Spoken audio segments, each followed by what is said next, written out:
Hello everyone, welcome back to Good at Hair channel. This is Ethan. Today, let's continue the topics of our new innovation, antimicrobial men's hair system.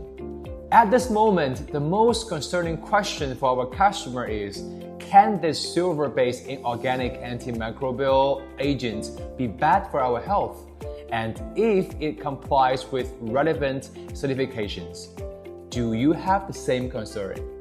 Actually, our antimicrobial product is FDA approved and has various safety tests by public specialized testing institutes both in Japan and overseas. And silver has already been used for its antimicrobial properties for centuries, and it is a common ingredient in various products like wound dressings, medical devices, and even in some water purification systems.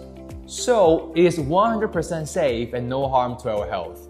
Please enjoy your healthier scalp with our antimicrobial hair system. Okay, please don't forget to subscribe and give us your likes. Leave us your comments if you have any other questions or would like to try it out. Bye bye.